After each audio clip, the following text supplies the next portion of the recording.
DJ Sumit Satish Suprima presented by Kanchan Recording Studio, Asapur, Tower Chowk, Darbhanga। हम छी अज्ञान मायै ज्ञान हमरा आहा बनाबुयै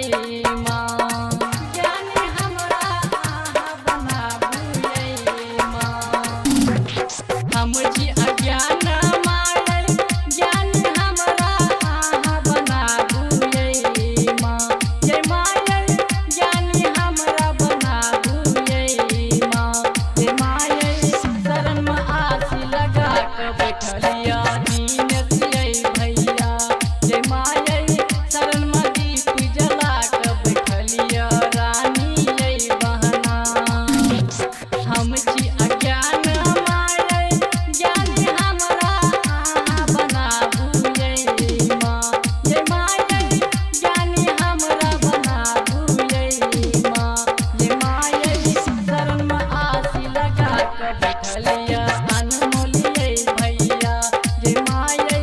शरण में दीप जला के बैठलिया काजल यै बहना जय मायै मायै डीजे सुमित सतीश सुप्रीमा जला बैठलिया काजल यै बहना Presented by Kanchan Recording Studio, Asapur, Tower Chowk, Darbhanga। हम सब छियै मायै अनपढ़ गवारिये पढ़ल लिखल नहीं होइए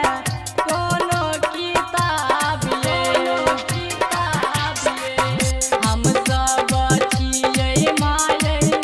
अनपढ़ गवारिये ठीक सँ बाजल नहीं होइए कोनो जे बात ये सरदे माँ करुणामय अपन ज्ञानक बीन बजाबुयै माँ ये मायै ज्ञानक पाठ बढ़ाबुयै माँ ये मायै शरण में आसी लगा के बैठलिया रंजित यै भैया ये मायै शरण में दीप जला के बैठलिया शिवानी यै बहना ये मायै मायै डीजे सुमित सतीश सुप्रीमा ये मायै शरण में दीप जला के बैठलिया काजल यै Presented by Kanchan Recording Studio, Asapur, Tower Chowk, Darbhanga। खोलू न सरदे मायै ज्ञानक भंडार ये हम सब छी